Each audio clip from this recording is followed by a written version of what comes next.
আমার ছোট্ট শখের রান্নাঘরের ফ্রিজ আলমারি পরিষ্কার পরিপাটি করে গুছানোর পর শোভা বেড়ে গেল।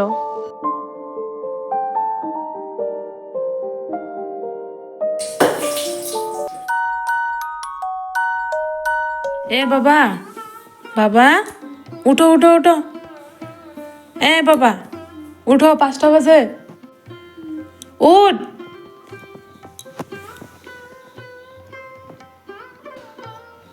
উঠ না, উঠো। রাধে রাধে বন্ধুরা, গুড মর্নিং। কেমন আছো তোমরা সবাই? আশা করি যে যেখানেই আছো ভালো আছো, সুস্থ আছো। আমরাও ভীষণ ভালো আছি। একজন দিদিভাই বলেছিলেন যে গরম গরম রুটি বানিয়ে প্লাস্টিকের টিফিন বক্সের মধ্যে কখনো দিও না, এটা অনেকটা ক্ষতি করে। তো হ্যাঁ গো দিদিভাই, দেখো আজকে কিন্তু রুটিটা বানিয়ে আমি ঠান্ডা করে নিয়েছি আগে, তারপরে ডিমের অমলেটটা আমি ঠান্ডা করে নিলাম। এখন এই যে টিফিন বাটির মধ্যে ঢুকালাম। আসলে এই টিফিন বাটিটা আমার ছেলের অনেকটা পছন্দ, জানো তো। এটার মধ্যে দিলে নাকি টিফিনটা খেতে ওর ভালো লাগে, অনেকটা বড় তো বাটিটা, তার জন্য। তো ওকে দিয়ে দিলাম টিফিনটা ঠান্ডা করে, আজকে টিফিন বাটির মধ্যে দিয়েছি। অনেক কিছু জানো তো জানা থাকে, তারপরও না তাড়াহুড়োর মাধ্যমে আর করতে পারি না, মানে ক্ষতি হচ্ছে জিনিসটা, তারপরও তাড়াতাড়িতে করে ফেলি। যেমন রুটি বানিয়ে আমি গরম গরম প্লাস্টিকের টিফিন বক্সের মধ্যে ভরে নিতাম। আচ্ছা যাই হোক, দিদিভাইটা বললো বলে কিন্তু আজকে আর এমন করলাম না, মনে ছিল।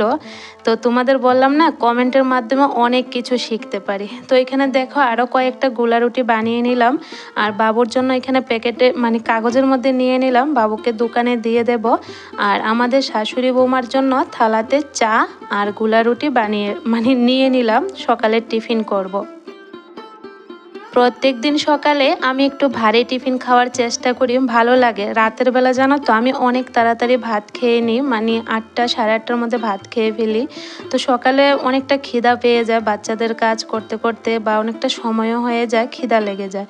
তার জন্য সকালে চেষ্টা করি একটু টিফিন বানানোর, নতুন কিছু। তো সব সময় তো হয়ে ওঠে না, তবে প্রায় সময় কিন্তু আমি বানাই, যেহেতু ছেলের জন্য টিফিন বানাতে হয়, তো আমিও একটু খেয়ে নিই। তো দেখো চা আর গোলা রুটি খেয়ে তারপরে স্নান টান করে নিলাম। এখন ধরলাম সংসারের কাজে, মানে ঘর গোছানোর কাজে। আজকে মাথায় শ্যাম্পু করেছি, যার কারণে অনেকটা সকাল স্নানটা সেরে নিয়েছি রৌদ্র থাকতে থাকতে। আর কাজে যদি হাত দিই স্নান করতে কিন্তু দেরি হয়ে যায়, তারপরে আর চুলটা শুকাতে চায় না, যার কারণে আজকে স্নান করে তারপরে ঘরের কাজটা গুছাচ্ছি। তো প্রথম কাজ হলো বিছানা গুছানো, যেটা মানে না গুছালে ঘরের কোনো সৌন্দর্যই বাড়ে না। আর এই কাজটা কিন্তু আমি প্রথমেই করি। আর জানো তো বন্ধুরা, চেষ্টা করি সকাল সকাল বিছানাটা গুছানোর, মানে একদম ভোরবেলা, তবে হয়ে ওঠে না। রান্নাঘরে যে আমি ঢুকি, ছেলের জন্য টিফিন বানাই, ভাত খাওয়াই, এটা ওটা করতে করতে কখন যে বেলা হয়ে যায় বুঝতে পারি না। তো বিছানাটা একটু দেরি হয়ে যায় গুছাতে আমার। মেয়েটাকে টিভির মধ্যে কার্টুন চালিয়ে দিয়েছি, ওইদিকে কার্টুন দেখছে আর খেলাও করছে। আর জানো তো, টিভি দেখতে দেখতে না এখানে যা জামা কাপড় আছে ওর সবগুলা জামা কাপড় নিচে নামাবে, আর একটার পর একটা জামা চেঞ্জ করে করে দেখবে যে ওকে কেমন লাগছে। আর আমাকে জিজ্ঞেস করবে যে মা আমাকে কি সুন্দর লাগছে, এটা বলবে। জানো তো, প্রত্যেকটা দিন এ যন্ত্রণা, বললেও শুনে না। তো যাই হোক, ও মানে ওই ঘরে টিভি দেখতে দেখতে এতটা কাজের এলোমেলো করে, আবার যখন সময় পায় ওই ঘরটা গুছাই। কি আর করব বলো, সারাদিন ও তো একা থাকে, তো কিছু একটা নিয়ে তো ও খেলা করবে। তো কিছু আর বলি না, যাক খেলা করুক, পরে যখন ঘুমিয়ে পড়ে বা সময় পাই তখন আবার টিভি রুমটাকে গুছিয়ে রাখি। বাকি রুমগুলা একটু পরে গুছালো হয়, কারণ অন্য রুমে কিন্তু এত মানুষজন আসলো মানে ওই রুমে যায় না। তবে এই যে সামনের রুমটা সবসময় গুছিয়ে রাখতে হয় আমাকে, যেহেতু এটার মধ্যে টিউশন স্যার আসে বা যে কোনো লোকজন আসলে কিন্তু এদিকে আগে সামনের রুমটার মধ্যে আসে, এখানে বসে। তো যে কারণে সামনের রুমটা আমি সবসময় গুছিয়ে রাখি। আর ঘর যদি গুছানো না থাকে, দেখবে কেউ যদি আসে ঘরের মধ্যে, এতটা লজ্জা লাগে কি বলবো। আর যখন দেখবে ঘরটা গুছানো থাকবে তখন মানুষজন আসে না, আর যখন দেখবে একদিন এলোমেলো হয়ে আছে ঘর, তখন দেখবে লোকজন আসে, তখন নিজের কাছে যে কতটা লজ্জা লাগে বলে বোঝানো যাবে না। ঘর বারান্দা সুন্দর করে ঝাড়ু দিয়ে দিলাম। এখন চলে আসলাম বাইরে, বাইরটাকেও সুন্দর করে নিই, কারণ ঘরের ভিতর সুন্দর রাখলে তো হবে না, বাইরের জায়গাটাও সুন্দর করতে হবে। তো দেখো আমার ছোট্ট মোট্ট উঠোনটা এখন ঝাড় দিয়ে পরিষ্কার করে নিচ্ছি, যেটাতে আজকে বেশি একটা নোংরা নেই, তারপরে ঝাড় দিয়ে রাখি, কারণ এটা আমার অভ্যাস। প্রতিদিন উঠোন না ঝাড় না দিলে আমার ভালো লাগে না। আর সকালে কিছু কাপড় চোপড় ভিজিয়ে রেখেছিলাম। প্রত্যেক দিন আমাকে কাপড় ধুয়ে দিতে হয় বাচ্চাদের, কারণ বাচ্চাদের কাপড় তো জানো প্রতিদিন নোংরা হয়। আর একদিন যদি জমিয়ে রাখি না, পরে কিন্তু নিজের কাজের চাপটা বেড়ে যায়, যার কারণে প্রত্যেকটা দিন আমি ডেলির কাপড় ডেলি ধুয়ে দিই। আর আমিও যা স্নান করেছি, স্নানের কাপড়গুলো ভিজিয়ে রেখেছিলাম, এখন ধুয়ে দিচ্ছি। বাড়িতে এখন খুব সুন্দর রৌদ্র লাগে, যার কারণে আর মাঠে নিলাম না, আজকে কাপড়গুলো বাড়িতেই মেলে দিয়েছি। আর গরম এসে গেছে, প্রায় গরম পড়ে এখন, মানে অনেকটাই পড়ছে, তো বাড়িতে খুব সুন্দর রৌদ্র আসে। তো দেখো রান্নাঘরে এসে দেখছি বেসিন ভর্তি বাসন, আর এতগুলা বাসন বেসিনের মধ্যে জায়গা হচ্ছে না, যার কারণে বাসনপত্র নিয়ে চলে গেলাম বাইরে। গ্যাসের চুলার থেকে কালি বের হয়, তোমাদেরকেও বললাম যে কি করব। তো একজন দিদিভাই বলেছিল যে বার্নারটা পরিষ্কার করো। আসলে দিদিভাই বার্নার আমি পরিষ্কার করেছি, একদম পরিষ্কার, তারপরও একটা চুলা দিয়ে কালি বের হয় আর একটা চুলা দিয়ে কিন্তু বের হয় না। তো এতটা কালি বের হয় কি বলবো, যেমন লাগে উনুনের মধ্যে আমি রান্না করেছি। তারপরও মানে কি আর করব, অনেকটা চেষ্টা করেছি, কিছুতে কালিটা মানে আমি আটকাতে পারছি না, এত এত কালি হচ্ছে। তো আজকে বাসনগুলি বাইরে নিয়ে এসে ভালো করে মেজে নিচ্ছি, কারণ গ্যাসের কালি দেখবে উঠতে চায় না। তো বাইরে এসে মাজার পর এখন উঠলো। এতগুলা বাসনপত্র জমানোর পর মানে কাজ করতে দেখবে ভালো লাগে না, যার কারণে প্রথমে আগে বাসনগুলি ধুয়ে নিলাম, তারপরে কিন্তু রান্নাঘরের কাজ করব। আর আজকে অনেকটা বেলা হয়ে গেছে, বলতে পারো অনেক বেলা হয়ে গেছে, কি রান্না করব না করব কিছুই বুঝে উঠতে পারছি না। তো সকালে ডিম সিদ্ধ করেছিলাম, মেয়েটাও খেলো, আর আমিও একটা ডিম সিদ্ধ এখন খেয়ে নিচ্ছি। সকালে তো আর খাইনি, সকালে চা আর গোলা রুটি খেয়েছিলাম, যার কারণে আর ডিম সিদ্ধটা খেলাম না। তো এখন দেখো মানে ডিম সিদ্ধ খেয়ে আমি মেয়েটাকেও এখন ভাত খাইয়ে নিচ্ছি। আর ও জানো তো ডিম সিদ্ধ একদম খেতে চায় না, ডিমটাকে একটু ভেজে নিয়েছি, মানে 2 টুকরা করে মানে কেটে তারপরে ভেজে নিলাম। এখন ওকে সকালের ভাতটা খাইয়ে দিচ্ছি। আমার মেয়েটাকে খাওয়াতে বসালে প্রায় 1 ঘন্টা হাতে সময় নিয়ে বসতে হয়, প্রচণ্ড দেরি করে খাওয়ার সময়। আর যদি পেট ভরে না খাওয়ায় পরে আমাকে আবার জ্বালাতন করে কান্নাকাটি করে, যে কারণে হাতে সময় নিয়ে ওকে আগে খাওয়ায়। কি রান্না করব কিছুই ভাবতে পারছি না, হঠাৎ মাথায় আসলো যে না খিচুড়ি রান্না করি, অনেক দিন হয়ে গেছে খিচুড়ি রান্না করছি না, তো আজকে খিচুড়িটা রান্না করলে ভালোই লাগবে আশা করি।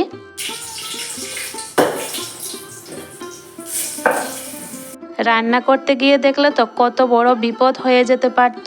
আসলে কুকারের মধ্যে আমি তেল দিয়ে শুকনো লঙ্কা আর তেজপাতা ফোড়নে দিয়েছি, আর শুকনো লঙ্কাটা এত জোরে ফাটলো, একটুতে আমার গায়ে এসে পড়তো, যদি আমি না সরতাম মুখে গায়ে এসে পড়তো, এতটা ভয় লেগেছে আমার কি বলবো। তো এই জিনিসটা আমি খুব ভয় পাই, যখনও তেলের মধ্যে আমি শুকনো লঙ্কা বলো বা ডিম এগুলা দিই না, তো যখন ফুটে আমি ভীষণ ভয় পাই। আবার পাবদা মাছটাও দেখবে ফুটে, তো ফোটার সময় আমি ভীষণ ভয় পাই। প্রথম প্রথম তো আমার গায়ে অনেক পড়েছিল তেলের ছিটে, এমন গরম গরম, তবে এখন তো মানে এটা জানা হয়ে গেছে, যার কারণে দূরে সরে যায়। তবে আজকে কিন্তু আবার পড়ে যেত, তাড়াতাড়ি করে সরলাম বলে একটুতে বেঁচে গেলাম। খিচুড়িটা বসিয়ে দিলাম, আর আমার ছেলেও স্কুল থেকে চলে আসলো, তো ওর জন্য গরম জলটাও বসালাম। তো ও এদিকে দেখো ড্রেস ড্রেস চেঞ্জ করছে, আর আমি এদিকে আলমারিটা আজকে পরিষ্কার করব রান্নাঘরের। অনেক দিন হয়ে গেছে রান্নাঘরের আলমারিটা গুছানোও হচ্ছে না, আর মানে পরিষ্কারও করা হচ্ছে না। তো ছেলেটাকে বললাম একটু যেহেতু সময় আছে, মানে 1 কেটলি জল গরম করেছি, আর 1 কেটলি বসিয়েছি। আজকে ও একটু তাড়াতাড়ি এসে গেছে, আমার একটা ফ্রেন্ডের মানে হাজব্যান্ডের বাইকে করে এসেছে, যার কারণে অনেকটা তাড়াতাড়ি এসেছে।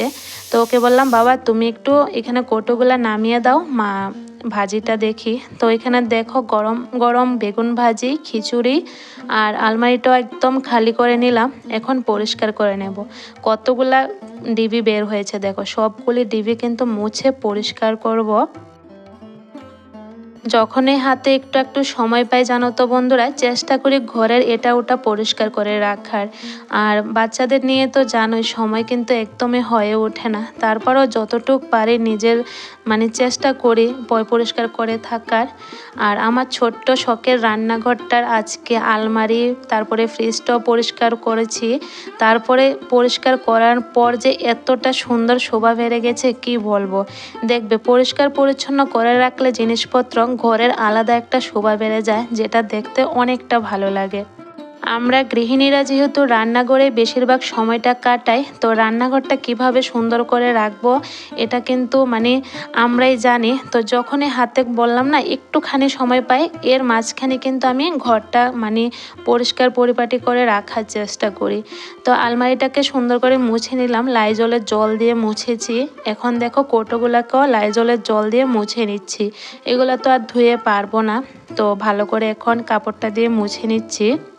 আলমারিটার মধ্যে জানো তো কাচের দরজা লাগাবো, তো এখন আর হয়ে উঠছে না। যখন বানিয়েছি এটা তখনই জানি যে এটার মধ্যে পরে কাচের দরজা লাগাবো। তো কোনো একদিন লাগাবো এমন একটা সিস্টেম করে রেখেছি। তো দেখো সমস্ত ডিবি আমার মোছা হয়ে গেল, সুন্দর করে মুছে নিয়েছি। এখন একের পর এক গুছিয়ে রাখছি। গোছানোর পর দেখবে আলমারিটা দেখতে কতটা সুন্দর লাগছে। এই যে নিচের থাকে যেগুলো রাখে এগুলো কিন্তু সব মশলার ডিবি, আর উপরে কিন্তু টিফিনের, আর এর উপরে রেখেছি এর উপরও টিফিনের বলতে পারো। দেখো কত সুন্দর গোছানোর পর কতটা জায়গা হয়েছে, দেখতে কত ভালো লাগছে। আর আমার ছেলেও দেখতে এসেছে গোছানোর পর কেমন লাগছে।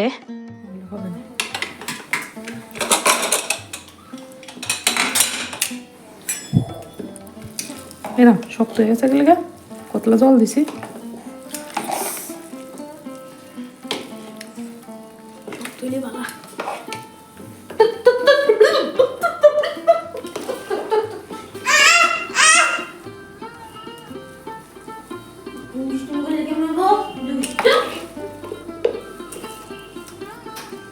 বেশি করে জল দিয়ে খিচুড়িটা বসিয়েছি, তারপরও কেন জানি না শক্ত শক্ত হয়ে গেছে, তবে এত টেস্ট হয়েছে।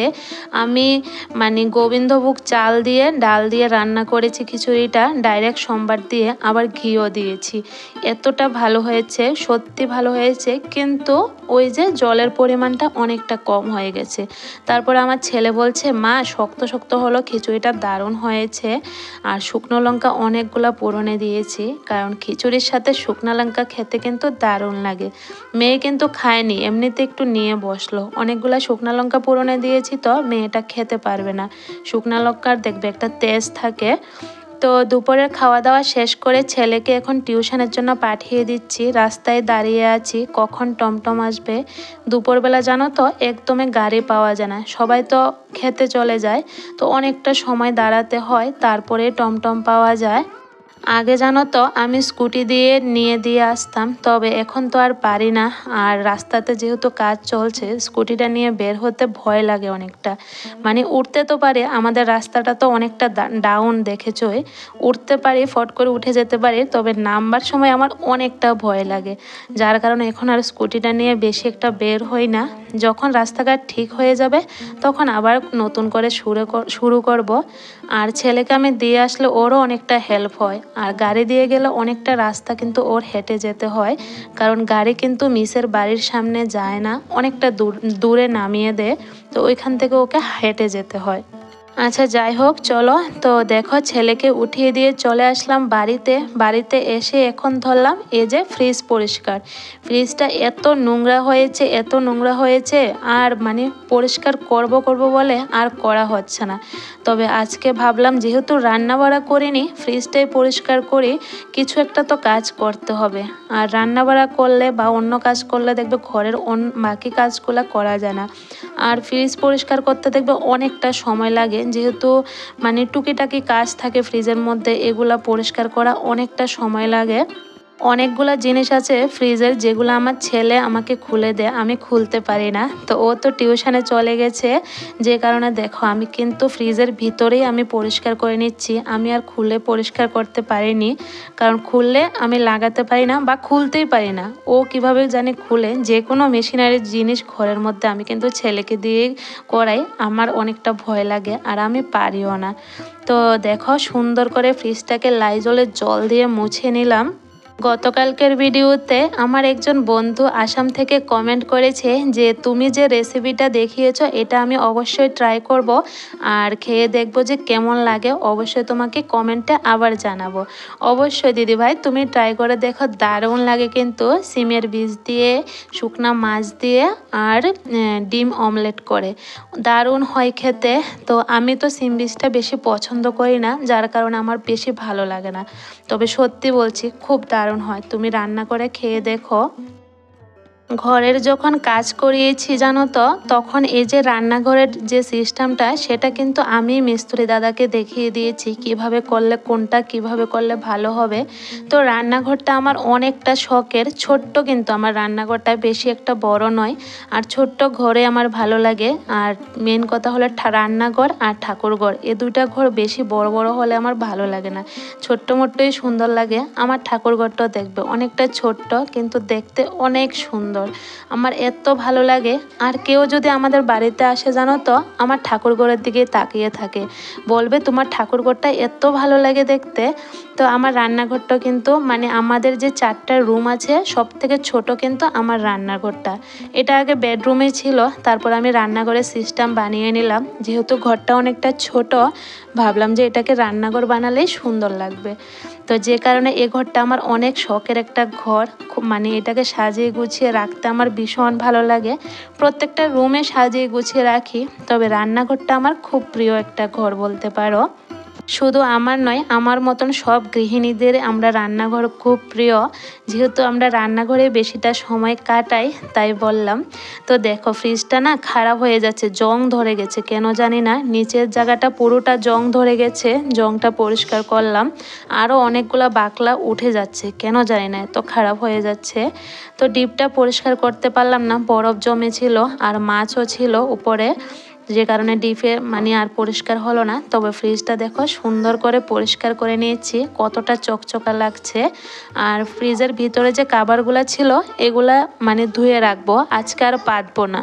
কাভারগুলি পেতে রাখলে ফ্রিজের মধ্যে কিছু একটা পড়লে কাভারের মধ্যে পড়ে কিন্তু মুছে নিতে পারি। আর জানো তো বন্ধুরা, আজকে মনটাও একটু খারাপ। এই যে এত কিছু কাজ করার পর আমার যে ভিডিও করার স্ট্যান্ড সেটাই ভেঙে গেল।